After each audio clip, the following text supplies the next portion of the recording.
To our 70s storm, 7:30 p.m. saw 2 tornadoes hit western Kansas. At 7:30, this tornado, an F3, touched down 13 miles north of Greensburg. Moving northeast for 19 miles, it caused spotty crop and property damage. On its heels at 7:35, this F3 touched down 34 miles southwest of Greensburg. Just missing protection and Haviland, it lifted 58 miles later. Like all of the outbreak twisters, it went up and down, doing home and building damage on 40% of its path. Meanwhile, back in north central, the Lynn tornado from the Saline County cell had skipped into the Hanover area. Destruction on the Lester Lowell Ranch west of Hanover is further evidence of a second intermittent tornado in the cell, as was seen near Palmer. The stronger funnel on the east side moved straight north, first derailing 24 cars in a moving 100-car train. Hanover clocks stopped at 7:37 as the approaching storm broke power lines. It then hit the train, blocking the highway with the boxcars.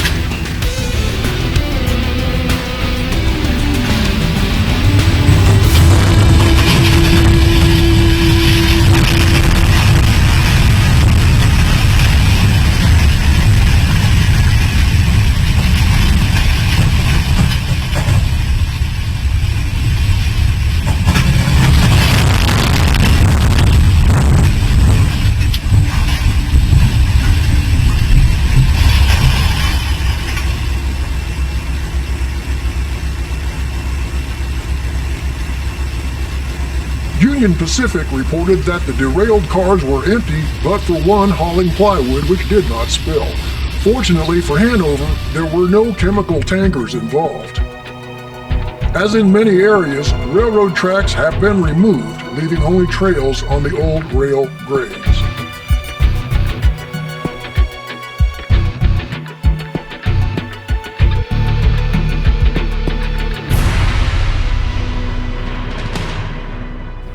Likely at the west side of the vortex, Zion Lutheran Church lost its steeple, found east of the old stone building.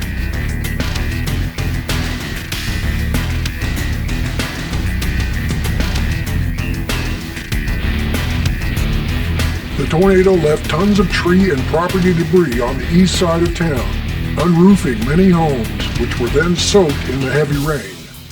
It lifted a roof from a gasoline plant, finally lifting just north of town as it crossed this farmstead.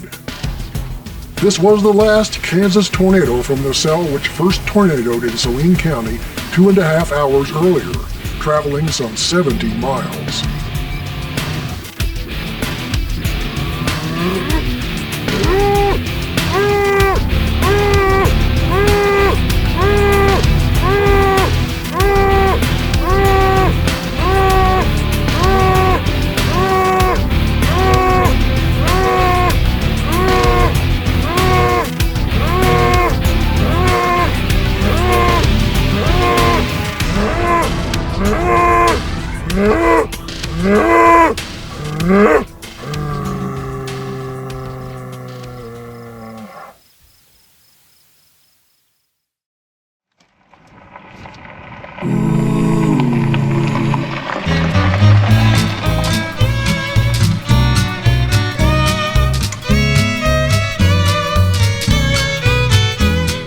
I was wondering what it would be like to be in a tornado.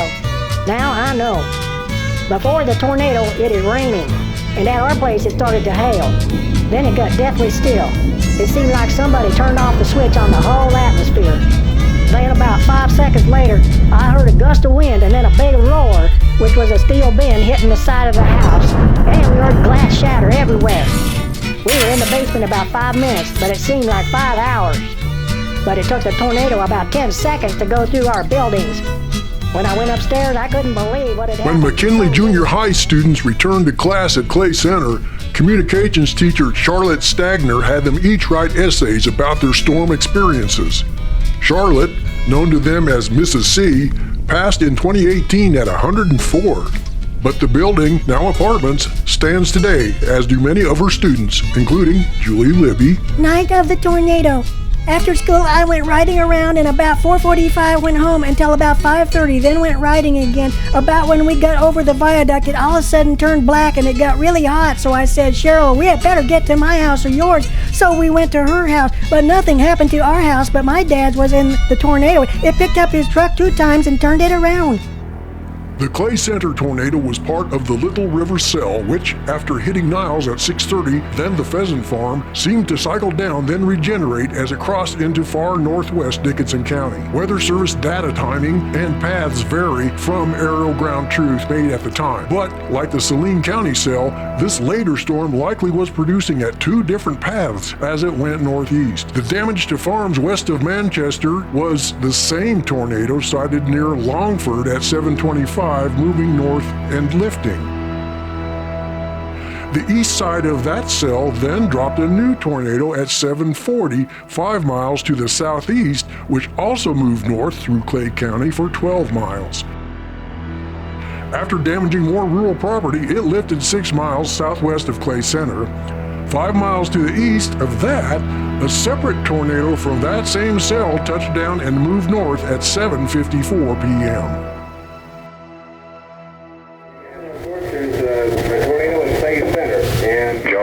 Okay. We had a real good warning, or bad warning, I guess you might say, from the Clay Center area that there's a tornado in that vicinity and moving in towards the Clay Center area. So people in that area, please take Mom, Dad, and I were watching TV when it blacked out and said a tornado had been sighted 5 miles south of Clay and to take cover. So we went downstairs and turned on the TV, and it said it was heading towards Clay, and then it said it was in Clay. Then, of all things, we ran outside to see it. So when a long flash of green lightning came out of the sky, we saw a big green tornado. So we ran back inside and had gotten there maybe a minute, and then we could hear things hitting the house. Then we heard it. It sounded like a big train or jet. Then it was all over. Around 6:30, the police were driving around blowing their horns. We didn't think anything about it until our neighbor said there was a tornado in Oak Hill. Then my mother and I went outside and started talking to the neighbors. And Mother asked Bruce Gonser to check to see if my aunt and uncle were on the injured list, but they weren't. We were listening on the two-way, and Buck Reed said that there was a tornado in town. And that's when Cathy, Frank, Mom, and I hit the basement. Tim and Ed came down about 3 minutes later. Dad stayed in the truck and listened to the other two-way when the tornado went through town. Dad said it was all over and that we could come up. Dad was listening on the two-way and heard that the hospital was hit pretty bad and they needed help, so I had to go and get Mom's uniform. Mom went up to the hospital and helped all night. My dad stayed up at the hospital until 10:30. The helicopters flew over our house about 5 times. Then Wednesday morning we ate ice cream for breakfast because it was melting. I'm sure and glad Tuesday is over. Ice cream for breakfast. I know! What a thing to remember. Well, as you're a kid, That's right. That's right. Why do you think? Who'd you write that paper for? I wrote that for Mrs. Christensen, my probably 7th grade teacher. Yeah, we all had compositions we had to write. I glanced at some of them at the museum, and a few of them had a whole lot more information than I did, but I got a B. That's probably all I was worried about at the time. My name is Beth Wohler. I was born in 1960 in Concordia, Kansas. I've lived in Clay Center pretty much up to 1981, and then I moved to Las Vegas. Then I moved to Oregon, and now I'm back in Kansas.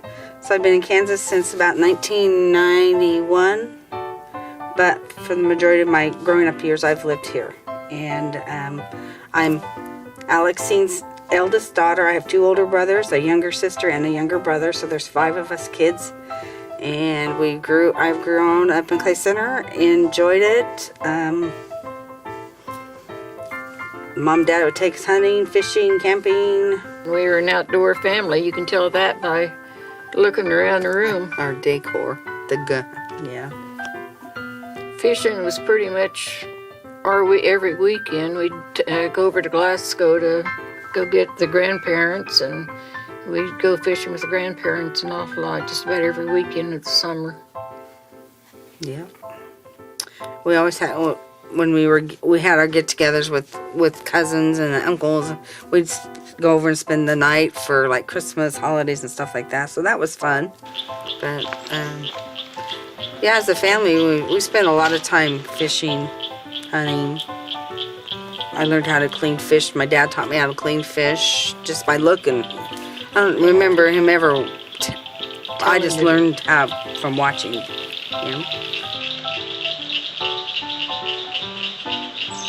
Our little fishing boat, 14-foot fishing boat, looked like a porcupine out there with 5 kids and 2 adults fishing for crappie. We each had our spot to sit in the boat every time we went out because that distributed the weight perfect, and yeah, it was fun. I'm Alexine Brownell, and I was born in Aurora, Kansas. I am 80 years old. I live here in Clay Center, Kansas. We've lived here in this house since 1960. We have 5 children, 15 grandkids, and 19 great-grands. They're scattered. One's on the USS Truman aircraft carrier, and the others are scattered in Oklahoma and Kansas. Well, I went to a one-room school from 1st and 3rd grade, and then I went to Miltonville, a grade school for 3 years, and then I went back to Aurora in 7th and 8th grade, and then in high school. We had a high school there in Aurora. When I graduated, there's only 2 of us in the class, 27 in the whole school. And then I moved to Concordia and worked at a hospital in Concordia as an aide. It was fun. I learned a lot. And then my husband was in the Navy, and I went out to Seattle and worked in one of their big hospitals, a Swedish hospital in Seattle. And that was quite an experience, getting to and from on buses and transfers and everything else. And then we moved back here in '58 when he got out of the Navy. Well, I was working nights at the hospital, Clay County Hospital up here, as an aide. And then I've been a den leader in Cub Scouts and Girl Scout leader and a lot of other little things. As a family, we always enjoyed fishing and hunting as a family. Well, my husband did, and the boys, when they got older, was hunting, and then I hunted a couple, 3 years. I did get myself a doe, but then after that, well, it wasn't as interesting for me. It was nice. It was early in the morning, and we had snow on the ground, and had great big white snowflakes falling, and she just come walking through the field, and with one shot, she was down in her tracks.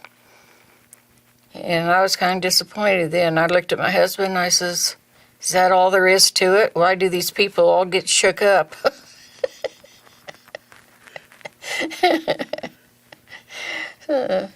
But I didn't tell him at first that I made a comment, and then I thought, "Oh, please help me hit her," and then I shut my eyes and shot.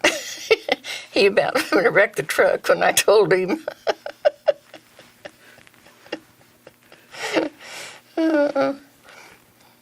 We ate it. That's why we go deer hunting. We eat deer meat instead of beef, and well, we eat some of it, some beef, pork too. So, but mainly it's deer meat. But fishing, we did a lot of fishing. I caught a 23-pounder one time, so my husband was just as proud of it as he was if he'd have caught it. So we had a lot of memories with the kids. Well, when the kids were little, we was out to Glen Elder, and the little kids was playing, and there was a snake that come around. And I didn't want the snake to get around the kids or try to keep the little kids away from it. So I found me a long stick and got it in underneath under the snake and flipped it over my head. And there was a birdhouse up on the pole. And that's where the snake landed, was up there on the birdhouse. And then the little kids, and the ranger come around, and the little kids ran up to him. There's a snake up there in that birdhouse. There's a snake up there in that birdhouse. And he says, well, how did the snake get up there? Well, she threw it up there. Yeah. That gets thrown at me quite often, too. I don't remember by my that one. Nephews, Okay. by Dennis. Dennis, yeah. Yeah. Oh, one time we had a big gigantic snake down here next door over. She said, get me a shovel, get me a shovel. So I get her a shovel, and she went out there and she killed the snake. Big old long snake.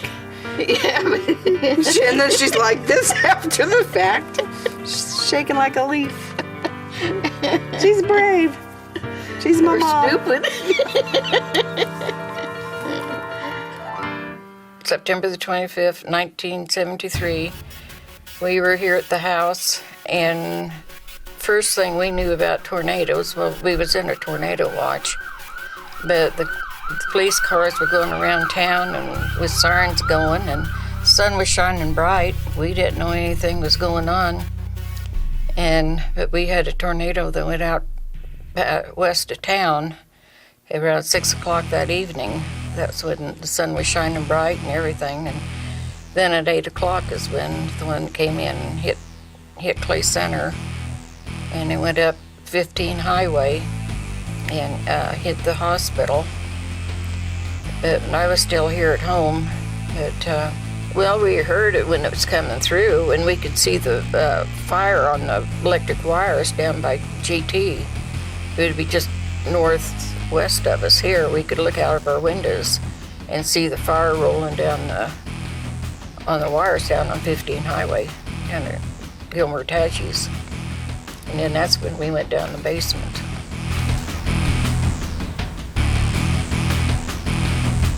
We probably had finished supper, I would think, and we had heard about the tornado in the Oak Hill area, and that's where my Aunt Mary and Uncle Rex live, and that's why they were coming up here to see if we were okay. I just remember it was a sunny day, like Mom said. Well, in the basement at the time, it was just a dirt basement, but since then they've poured concrete. It's big old hunker of a heater down there. It was just where we went. Just it was an old coal furnace converted to gas. Coal furnace downstairs, and it's just, we had little, like, cut out places that we could sit. There's a couple windows that we could look out. I mean, nothing fancy by any means, just a place to go to get out of the storm in case a storm hit. But, yeah, I don't remember any crying or stressing out or freaking out. I mean, we've lived through tornado, warnings before, and we didn't have the warnings on the TV like we do nowadays. I mean, yeah, every now and then it would come on, but it was like, it took a while to get the information to us, and I just remember through the CB radios. Yeah, CB radios letting the people trucks. know, and so when it came time for us to go in the basement, Dad told us to get in the basement, and we all went in the basement, except he stood at the back door until the tornado was gone, and we could hear the noise of the tornado. We were in the basement, and I remember, Lord, if you get me out of this, I'll never do such and such again, kids, because I was only 13 at the time. You know, there's a bunch of emotions that go through your yourself when that is happening. You don't know what's going to happen, if it's going to hit you, so it was just kind of it was stressful, but we were with our family, so, when you're with your family, everything's fine, no matter what you're going through, as long as you got your family to rely on. We just sat down there and then we had the CB radio, and then when we heard the hospital was hit, well, that's when we scrambled around. I think Beth found my uniform for me, but with flashlights, but after that, well, I was on my way there and spent the night there, so we had to drive through jump curbs and drive through people's yards, and any way we could try to get through to go around the trees, and power lines down all over on the ground, but just did a lot of zigzagging around. But I was kind of wondering if it was Alexine Specht. She was the nurse, and then Marge Urban was our OB nurse. Whenever we had any pregnant women come in, well, we'd call her and she'd come in and take care of them, because at that time, before the East Wing was built, there was only 2 aides and 1 nurse on duty all night long. And then when they added on the East Wing, well, then they added 1 nurse and a couple of aides. But we were covering like the nursery and intensive care and the emergency room. We did all that before. It was just 2 aides and the nurse. So we kept quite busy.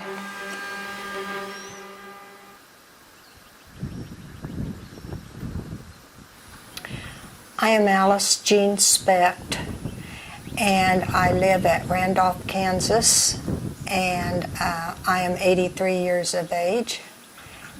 82 years of age. I'll be 83 in a couple months.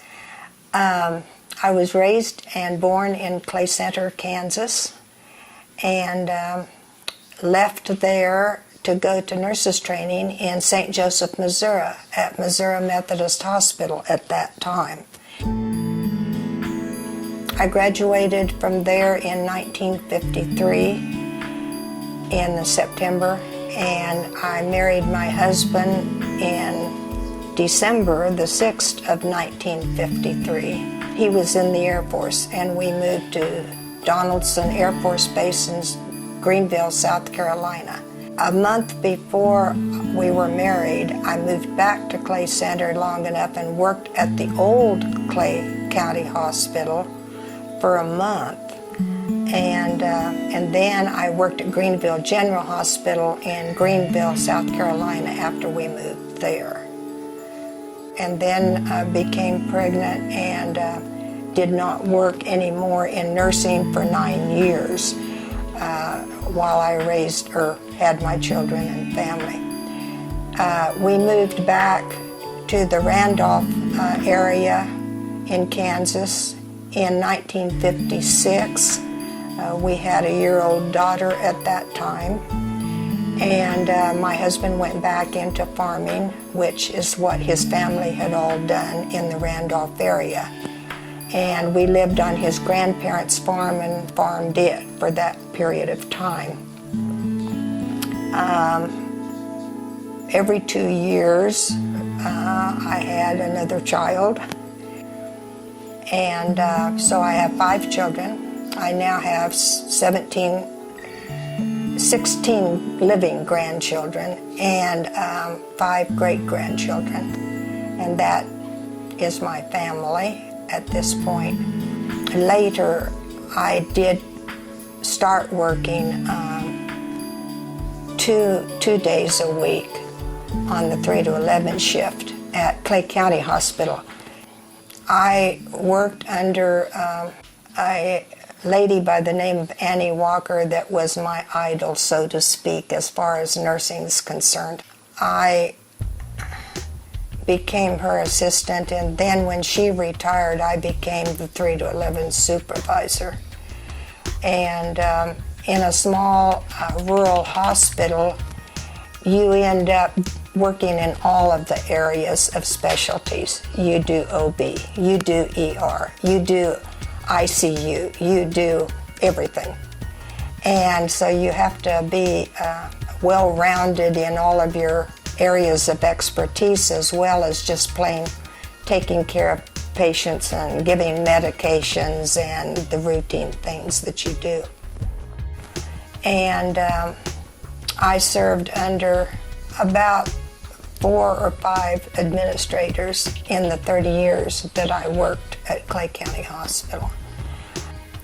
Back in the 70s, I was 3 to 11 supervisor, and I worked all over the hospital, but most often I worked in the emergency room and in intensive care. The hospital had started an intensive care and a cardiac care. It was combined. I was director of nursing for about a year and a half, sort of as a fill-in in between, but I really didn't care for it. I preferred going back to the hands-on care, either in the emergency room or any place in the hospital, really. A small rural hospital sometimes has staffing problems. And so we had people coming in from distances more than we had once had. And we were training people. At the beginning of September in '73, we had several nurses that all started at the same time. And some of the other hospital personnel also. And so they were going through a probationary period, you might say, where we were giving them all of the information that they needed all over the hospital, not only how the hospital functioned, but they also had the yearly fire drills and the yearly review of what you did in emergency situations, including a tornado drill about the middle or the week before the 25th of September. And on the 25th of September, we actually had to put into practice that tornado drill because the tornado hit Clay Center, Kansas. And it came right straight up 6th Street, and at the end of 6th Street and 7th Street is the hospital. And I, as 311 supervisor, was working that evening. The weather had been iffy. It had been extremely hot and humid all day. And Mr. Gray, our CEO administrator at that time, had been there for several years. And if there was something going on at the hospital, he was known to pretty well stay on duty. He lived across the street in the hospital house, but he was in the hospital that evening. And the water tower right straight east of the hospital across the street was where the siren was that was to go off. And at 6 o'clock, it went off. Now, when we are under a tornado watch in the hospital, we all know that you put extra pillows, you put extra blankets on the bed of each patient. You put wheelchairs outside the doors of those who can be in wheelchairs if you have to evacuate them from the rooms. If you have to evacuate them by the beds, then you're prepared to do so. So when the tornado watch came out over the hospital, all the aides put the extra blankets on the beds, gave them extra pillows, instructed them to cover up with those if necessary, and what to expect if they were moved. At 6 o'clock, Mr. Gray came running in from out at the ambulance entrance. He had been watching down the street, and he said, "Alice Jean, take him to the basement. Take him to the basement now. It's headed right our way." Now, just prior, I don't know exactly what time, but somewhere between like an hour or so ahead of that, the sheriff and one of his deputies had been down on what's called the Oak Hill Road, and their car had actually been hit by a tornado and turned into the ditch. And they had come into the emergency room, and Dr. Richards, one of the doctors, was on duty in the emergency room with them. At the same time, tornadoes were coming from the south all around to the west and northwest of Clay Center, north of Morganville. There's a church in that area. And he had just pulled the needle out, and I said, "Doc, I hear a noise like another tornado." And he said, "Oh, you just need to relax." And then the lights went out in the hospital. And I remember we both went to the door, and as we pulled the door open the emergency room, ceiling tiles started flying, glass started breaking and flying up and down the halls. Everybody's out in the hallways laying down. And that's when the hospital got hit. And that was a little bit after 8, I think that happened. So when we were able to finally, I couldn't move very well till somebody come along with a big mop and cleaned up some of that glass. And I walked to the back door and we got it open, and there were vehicles stacked on top of one another. I don't remember cars, or I think an ambulance was involved in that. And now people are starting to show up to the hospital, coming in, walking, but they're bleeding here or bleeding there. And so a lady walked by that I knew, and she happened to be my neighbor. And she come up to me and she said, "Your house and family are okay, because I was in your basement." So she said, "Everything's okay at your house." As it turned out, my home was not okay. And then the people kept coming in, and I decided, well, if everything's okay, they're going to be busy here. I'll just go to Junction City, the hospital, because I'd been living there the year before. My family doctor was down there and everything else. So I walked out of the emergency room of the hospital, emergency door, around the hospital, and run into an Army captain standing there. And he stopped me and said, "Where are you going?" And I said, "I'm going home." And he said, "I don't think you should." He said, "Why do you want to go home?" I said, "I want to get my car and go to Junction." And he said, "I'll take you."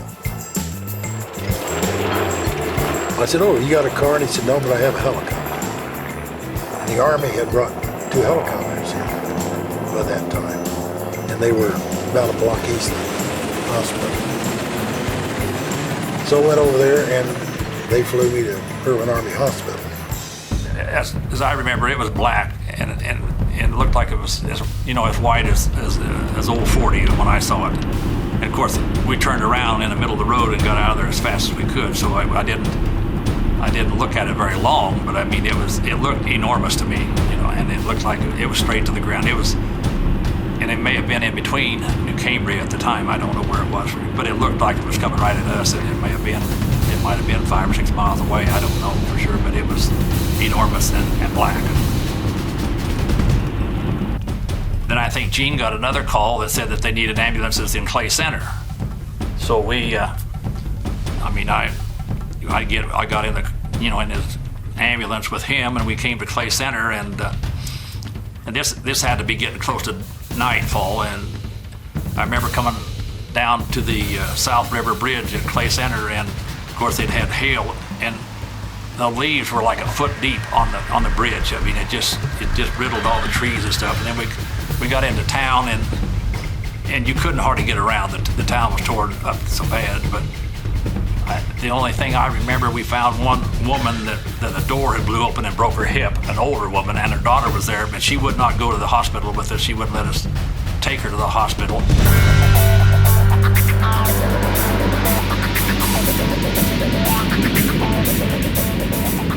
The danger only increased with nightfall as nature wasn't letting up at all.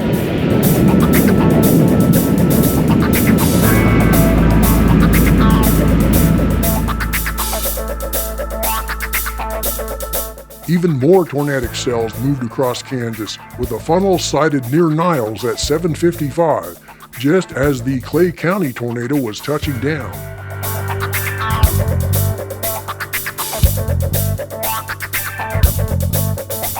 Then an F0 touched down briefly 100 miles northwest of there in Smith County.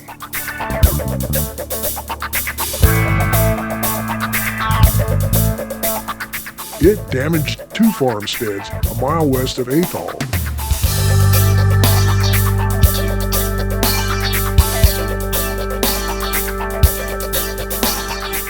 A later cell would drop this F2 3 miles southwest of Athol at 9:10, which roared northeast for 28 miles.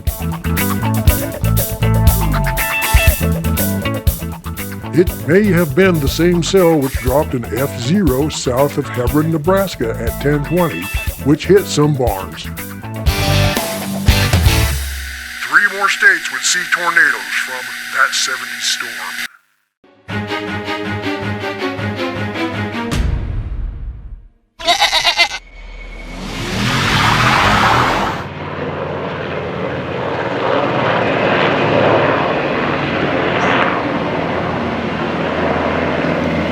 We had holes in the roof that was raining in, so he was dodging the raindrops and the water, and the helicopters were circling around town with their searchlights on, and it just gave you a kind of eerie feeling. But we finally got everybody upstairs and got them settled, and as much as we could, and but then about a little after we got everybody settled, well, we heard this noise coming up the hall, just a clump, clump, clump, real boots hitting the floor. And we all kind of looked at one another, wondered what's coming. And this guy came in with a big rain poncho and his rain hat, and he says, well, he told us his name, but I don't remember it. He says, I'm here from Fort Riley. He says, I'm here to take over the hospital. And our nurse was Isla Richards. And she said, sir, she says, we have everything under control. We do not need your assistance. And he just flipped himself around and walked back out the door. And we all kind of looked at one another for a little bit, and then we all busted out laughing. Because it was just kind of comical, you just come in like that.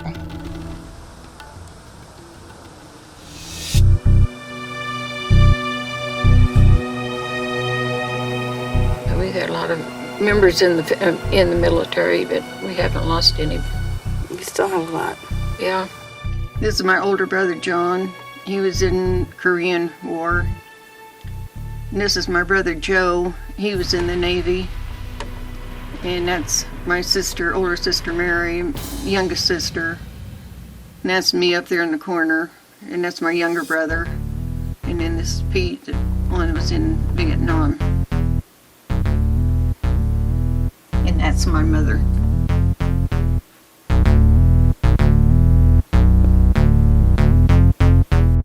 Yeah. So. And my dad served in the Navy. My brother served in the Army. My nephew now is in the Navy, and Uncle Joe was in the Uncle Navy. Joe, Uncle Johnny's in was in the Army. Uncle Charlie was in the Army. Mm-hmm. Cousins, Army. So our family appreciates the military because we have a lot of them that have served. So, yeah, near and dear to the military part of the country. Vietnam. I had a brother that was in the Army. Well, he was in the Navy first, and he transferred to the Army, and I learned how to fly. He would go over gunships, and he was over in Vietnam in the war, and he had quite a few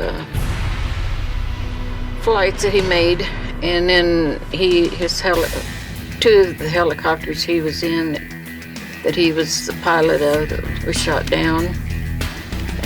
He got away from him, but the second one, it was pretty close. He wasn't hurt with the first one, but he twisted his ankle on the second one, and the South Vietnamese got to him just a little bit before the North Vietnamese area was close. Vietnam, I remember watching the TV every night, and it's the death count. How many soldiers were killed? And thinking that Uncle Pete might be one of them. So I remember that a lot. And that's what I remember of the Vietnamese War, the death count, because it was part of the news every night. And I think that's why there was not a lot of acceptance of the soldiers when they came back. You know, they didn't see, and in war nobody sees the whole picture. You know, we just get snippets of what the people telling us want us to hear. And so that's what I remember of the Vietnamese War, the death count. Well, he came home. He's doing great now. I mean, you know, after that. But he was in with the group, you know, when they come home at that time, that they didn't have a very good reputation from the people. I mean, they were blaming them for being baby killers and things like that at that time. And it was rough on all of them that came back from Vietnam, not being... you know, like now, golly, they have all kinds of things for them, you know, welcome parades and everything. But back then, it was just as, well, there's nothing to celebrate, you know, for you. Because none of the people wanted that war anyway, so they treated the soldiers bad, I think, when they came home. Yeah, it's a rough one.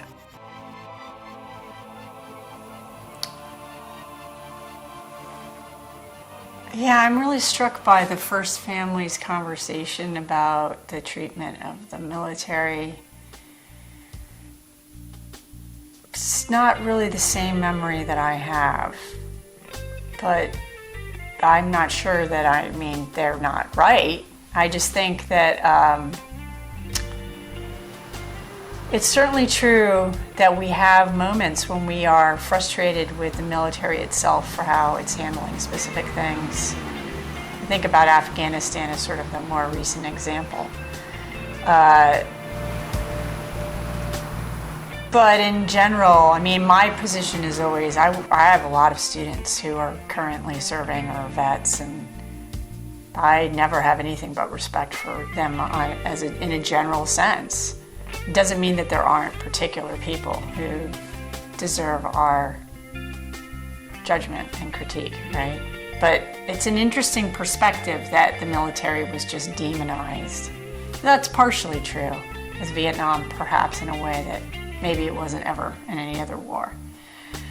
But the body count thing is fascinating, because it's like, which bodies are you counting? Which lives matter? Which lives do you count? You know, we have a very interesting sort of math when we decide which bodies to count. And I have a real sense that if we thought about all the bodies, not just say those of our soldiers or something, that the whole thing would be quite different. So I found that interesting. You didn't get into. If I'd have been where there was a lot of it going on, I probably would have been a protester. But out here in Kansas, I didn't get that deeply involved. Maybe I was deliberately trying to keep from being involved. I don't want to know about that kind of thing. And if you don't know, you don't have to take a, let's just stay away from it. Let's not, yes, I knew what was going on and I wasn't happy about it, but what do we do? How do we get in? How do we get out? I'm not smart enough to figure this out.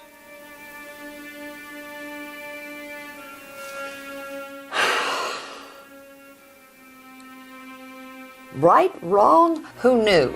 Whether should we be there, shouldn't we be there? We ended up having a very good friend killed in Nam that I spent my 28th birthday planning his memorial service. And his body was not returned until 40 years later, which is another complete story that I got involved in. No, he was not POW. He was in below Da Nang. He was in a helicopter. And they were coming out, and it was hit by a small arms fire. Some of the men got out. Some got out unhurt. There were people hurt. Kurt was one of the first ones into the copter, and they were killed. And it took 40 years later, the phone rings, and I pick it up, and a voice says, "Cathy, this is Marie LaPlante. They're returning Kurt's body." The next summer, the body was returned, and somebody had said, "Are you going to?" Our youth group sent me, paid my expenses to go to the service. So I was in Arlington when the body. And it's a real interesting situation how this all works and how they handle it. And that's another complete story. The second woman's story about sort of wanting to avoid it, not wanting to necessarily directly engage in something uncomfortable. I mean, I think we all deal with that, right? That's an interesting piece of it. I mean, who knows what it would have been like to protest in Kansas. But that's one of the other things about politics, right? You can't, it's really difficult if you don't feel like you're part of a community to kind of get out there and expose yourself. It takes a rare character to do that, right? To stand up. So that's what I saw from her piece. It seems like a very interesting lady. No, Vietnam, man, that's, I remember watching it on television every night, and the year I graduated was 71, and they was trying to wind it out, the Paris peace talks, and Kissinger and that business, and that, when I graduated and turned 18, of course, I had to sign up for the draft at that time. And I just got out of high school. Actually, I turned 18 in April, and then I got out of high school in May. And signed up for the draft. So I could have been drafted, but I drew a high number. At them times, they had, I guess, numbers. And they said if you drew a high number, you probably wouldn't get drafted. If you drew a low number, you did. I drew a high number, so I guess I got left off the hook. Yeah, I guess I was lucky I didn't have to go, but I sure feel bad for those people. It's hard. The memories are hard. They really are. I actually, seeing it then and seeing it now, my brother-in-law was in Vietnam, so he had a lot of issues. Yeah, my brother-in-law actually, when he got back from Vietnam, we lived in town here. Him and my sister, well, of course, they got married. That's my brother-in-law. But he was from Waycross, Georgia. But he came up to visit after they got married. And we went to eat at the supper table, and we got sat down, and his place to sit was in front of a window. He said, "Don't put me in front of a window," because that was from Vietnam, because he could not set where he couldn't. Didn't want to set where he was in view. When he would glean, was when he was in Vietnam from the snipers, Viet Cong. So he said, "Don't make me set by a window when we eat," I thought that was pretty something to hear. It's pretty hard to hear something like that he went through. But he's talked to me about it before sometimes. And there's some things that he doesn't want to tell. There's some things he doesn't want to talk about Vietnam. And actually, he did tell me something that he's only told me, and I can't talk about that because of what he went through. Really, sorry. Sorry. Actually, one time I will tell a story. The traveling Vietnam Memorial. They have the big memorial they have in Washington. They have what's called a traveling memorial. The wall that travels around the country. It just so happened when he was in Clay Center visiting us, that came to Clay Center in the park down here. Deister Park. So my brother-in-law got to go down there at Deister Park and see the wall. And it's an actual replica. It's the same thing with all the names on it and everything. It travels around the country. And it was actually here in Clay Center when he was here visiting. He didn't know it. And he got to go down there and find the guys that he was with in his outfit. And it was down in Deister Park here. That was quite a deal for him. And I went with him, but I could see the pain he was going through, so I had to leave.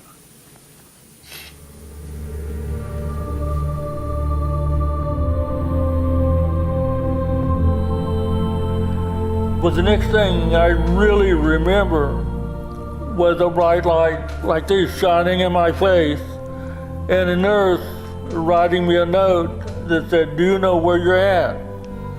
And I said, "Well, last night I was in Vietnam." She said, "That was 3 weeks ago, and you're in Japan now, and you'll be going back to the United States soon." Oh, and I still had tubes running out of me, and I was flat on my back, really. But sure enough, they loaded me up on a transport, and we flew to Denver to Fitzsimmons Army Hospital. And on Christmas Eve, December 24th, I arrived there, and my parents and my wife and daughter and her parents were all there waiting for me. So that was the start of having to be rehabilitated. So I came back to Kansas, and I went back to work as electrical lineman. And it soon became clear to me that wasn't going to be a job that I could do. They carried me, basically. I knew that. Because if I was on the ground, I couldn't hear the guys on the pole, what they were saying. If I was on the pole, I couldn't hear the guys on the ground. So I told my wife, I said, I have to do something else. So I went to Wichita to the Veterans Administration. And I had a very good counselor. He knew what he was doing. And later, when I was becoming a rehabilitation counselor myself, I did my internship under him at the Veterans Administration. But they gave me a bunch of tests and everything, and so he came over and he showed me the results and talked about different occupations that might be good for me. At that time, with the body aid, and I had enough hearing in this ear, I was able to do fairly well face to face. Now I'm sure I missed some things, but I picked up most things. The problems were in big groups, and I need somebody like Donna to help me out. But so he said, Jim, there's a program at Emporia State that I'd like you to go look at. It's a master's degree program in rehabilitation counseling. And I thought, I want to help people now. That sounded like a good thing. So I went down, I looked at the program. They outlined what I'd have to do to finish my degree and then get into the master's degree program.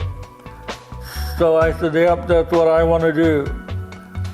So in '69, I started back to Emporia State. I obtained my degree in psychology in 1970. My son was born in 1970. And then I went straight into the master's degree program in rehabilitation counseling. Vietnam, I think that was one of the worst wars till we had this one over in Iraq, and because they had gas and all that, and I felt so sorry for everybody that had to go over there. And then the Legion didn't recognize them for a long time, and they couldn't get their benefits, and it was bad.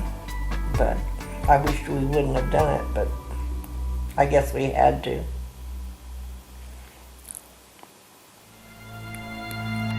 No, actually I did not have that experience because of my experience. Like I say, when I came back to Denver, I was on a stretcher with tubes and everything. I was not exposed to civilians outside of the hospital setting.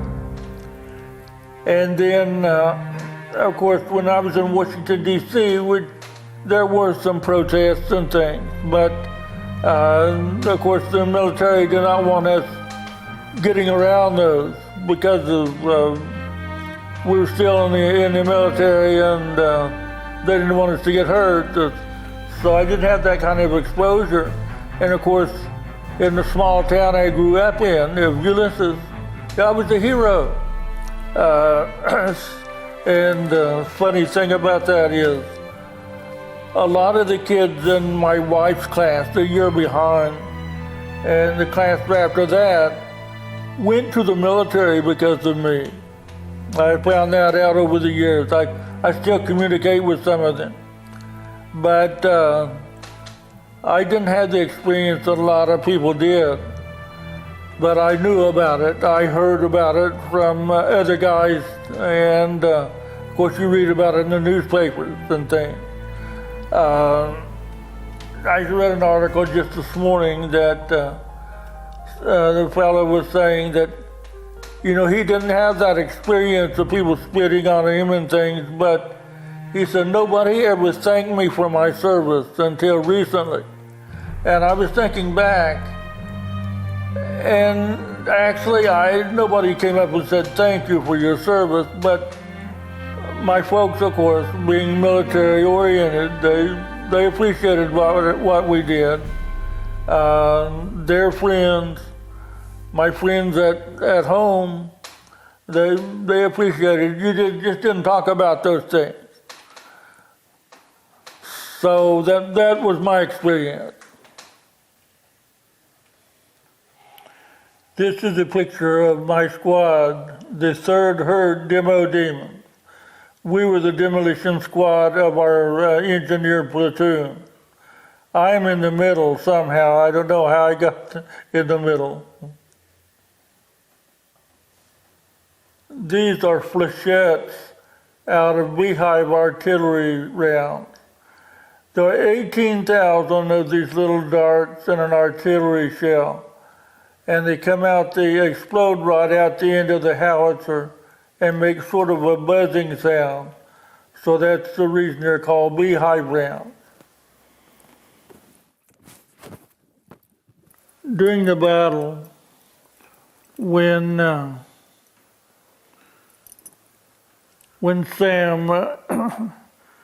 Sam's gun was, and I remember seeing this, they were climbing on his gun, trying to turn it around on the Americans, and they shot a beehive round right over the top of it.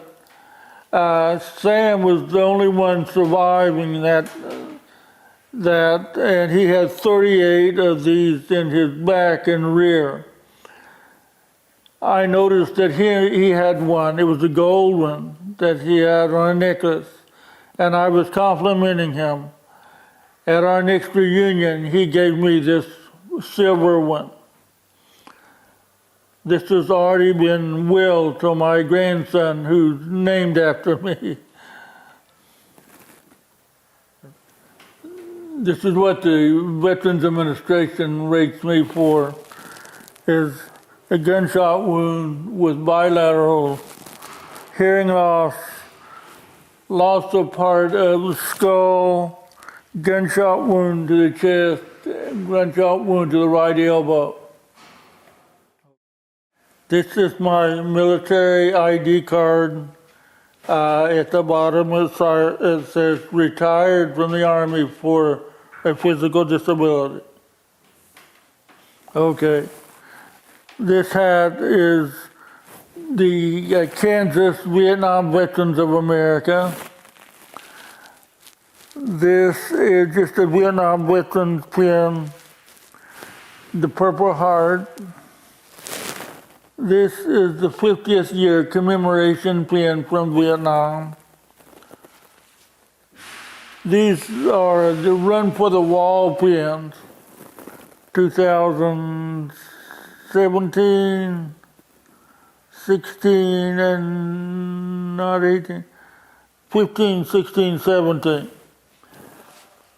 This is the Bandito pin from the 5th to the 60th Infantry that we were attached to.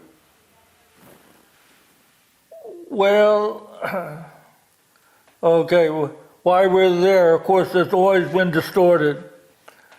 If you grew up in that time, you knew that the communists had said out loud, we're going to take over the world.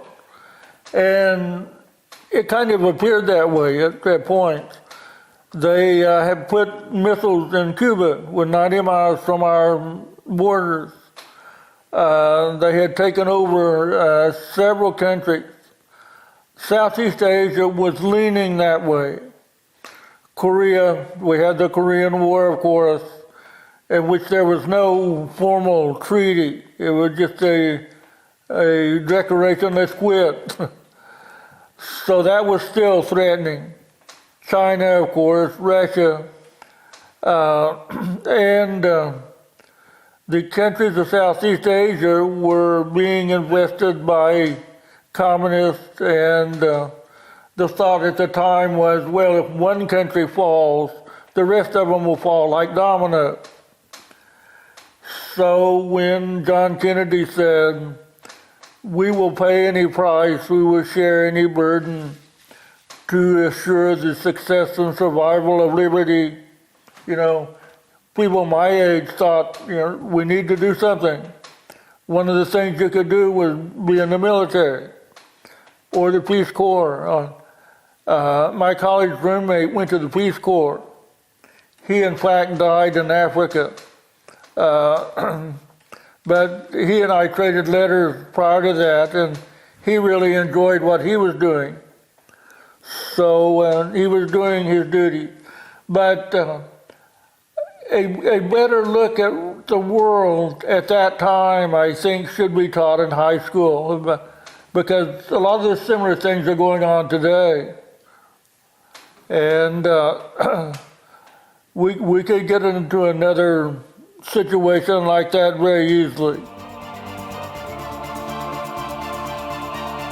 The American flag means very much to me because it represents the country that I serve for.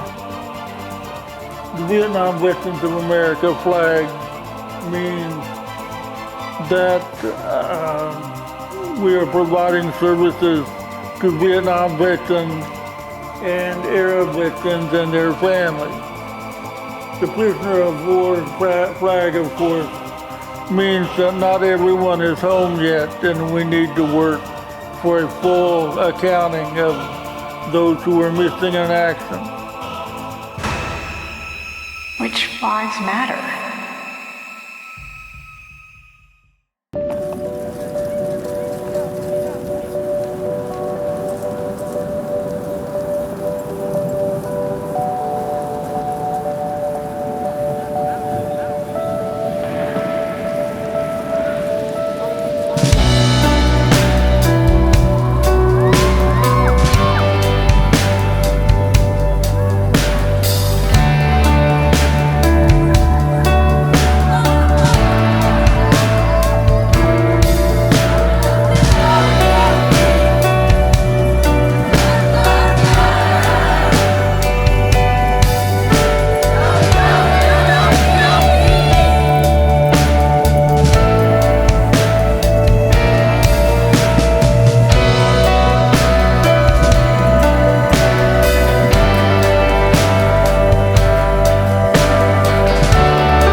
Ron in Kansas. Jane Fonda was a young, impressionable young lady who I think was manipulated. And the thing that I have a hard time with is that she never really apologized, although she says she did. But she never said that I was wrong and I'm sorry.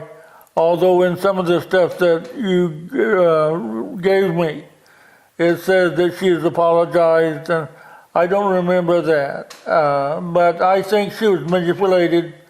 And of course, the story at one time was the only reason that she felt sorry and apologetic was because it was affecting her career. So I don't hate her, but I don't really like her either. But that's the way I feel about Jane Fonda. She's a successful actress. Okay, fine.